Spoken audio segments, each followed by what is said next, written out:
Hey, everybody. Thank you so much for being here and attending Sweetwater's Gear Fest. My name is Steve Stine, and today we're going to travel back to 1983 when I first got my guitar and I started learning how to play. If you're not from that era, this might be different for you, but we didn't have tablature and things like that back then. That was still a very new thing that was starting. And so really, the only way we could learn how to play, you took some lessons. I grew up in a small town, Fargo, North Dakota, and there wasn't a lot of people around to take lessons from. I didn't really have any friends that took lessons, that sort of thing. So the few lessons that I did have, I somehow developed an ability to learn by ear, and that's what I did. So I would take records, yes, they were records, and I would sit and I would move the needle and listen and try and figure out what was going on. And learning to play along with songs was incredibly inspiring to me. And I recommend it. If you don't do a lot of learning of songs that you enjoy, I highly recommend it. And not only because it's motivating, but you can learn so much from studying other people, obviously, not just, reading about things and learning licks and stuff. That's all very important as well. But learning how to play songs, especially stuff that you directly connect to. And when I was a kid, I was into rock. Angus Young from AC/DC was a big one for me. Kiss obviously was big. There was a lot of bands like that. And so what I thought would be kind of fun is to take 3 riffs that I absolutely loved and I still love today and play them for you, and we could chat about them a little bit. So one of the albums that I used a lot in my study, and understand that back then, you'd learn a song and then you'd have to change the record and, learn another song and you'd have to move the needle. And at some point, you try and just learn like a whole side to an album. That way you didn't have to keep switching everything out. And one of the albums that I did that to was Diary of a Madman by Ozzy. So what we're going to do is I'm going to be using the Hughes and Kettner Ant-Man Classic. I'm just going to dial in a clean tone super quick here. Let me get this going. Okay, so what we're going to do here is when I do clean tones, what I tend to do is drop the gain back a little bit and turn the volume up quite a bit. Okay, I'm going to drop the tone down just a little bit. I'm not really into a lot of low end, so that resonance can stay where it is. I'm just going to turn the presence up a little bit, partially because my hearing, I'm probably missing some high end in my hearing, but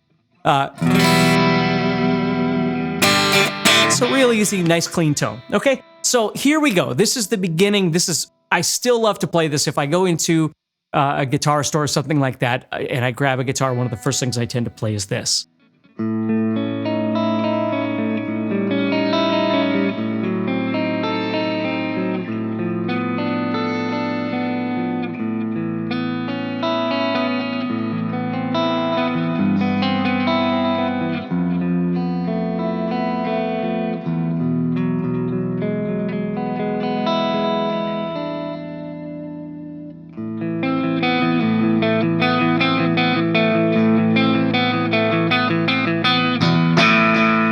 So I was just absolutely enamored with that. And, I didn't know anything about theory or anything like that. And I wasn't thinking about that sort of thing.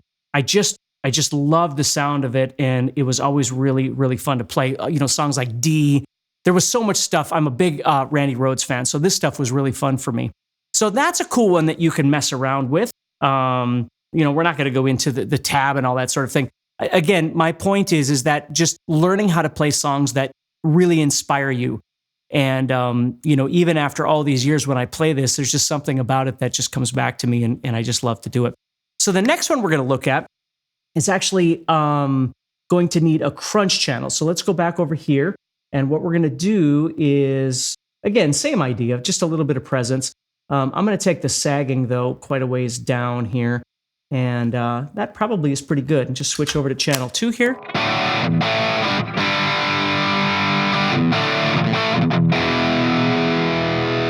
Yeah, I think that's probably pretty good. Now, I was mentioning that another person that I admired a lot was Angus Young.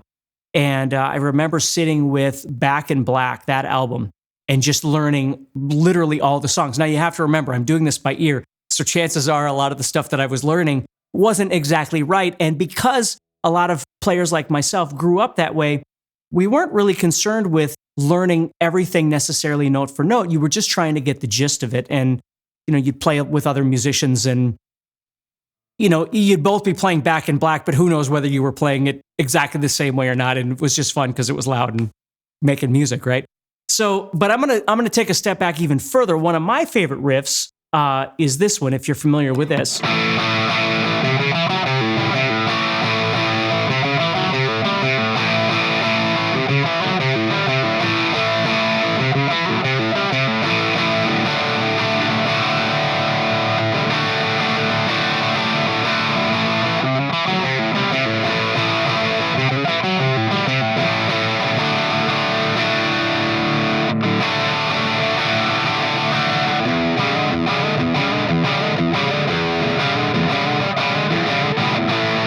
Right? So Riff Raff, if you know that song by AC/DC, again, there were so many really great songs by AC/DC for me. I was such a big fan of their stuff, and learning, for instance, the G chord, the G open chord, but not using the first finger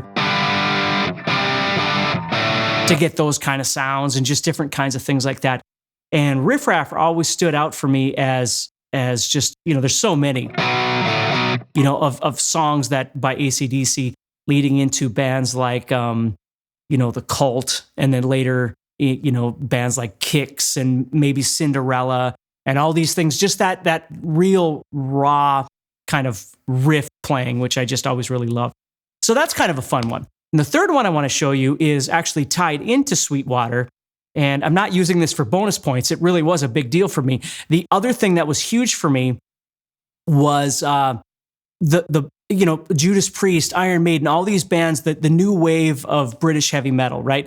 That whole movement was just huge for me. Well, one album that absolutely changed my life was an album called See You in Hell by a band called Grim Reaper. Now, Nick Bocott works at Sweetwater, and it's so funny when I think about it, because when I was a kid, that album was absolutely iconic to me.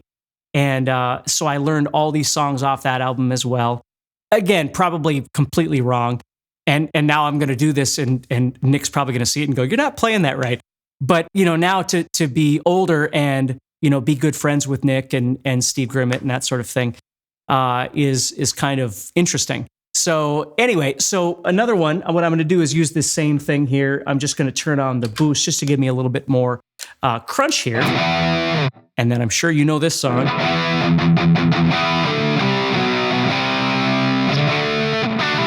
Now, usually like that, you'd have two different guitar players playing those harmonies. Well, when I was a kid, I didn't know that, right? So I just combined them together.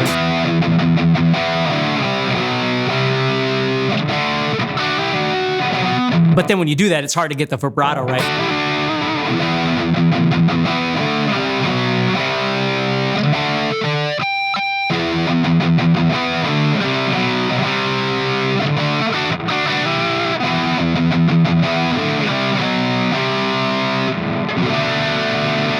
Now, I have to check with Nick, and I'm sure he'll get a hold of me when he sees this, but he was one of the players. I just always found that he was going to this D with some sort of a bass note on top, and like, the Eagles and things I'd see like using D with F sharp in the bass. And it always seemed to me that Nick was using D with B in the bass in a lot of the stuff he would do. So instead of going,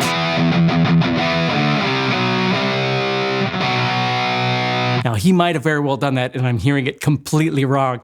I'm going to have to check with him. But it always seemed like he was going to D with B. But for me, because my hands are smaller, I would always play it like this. Sort of. Right here. Okay, and then you've got your chorus. Kind of that Iron Maiden kind of sound.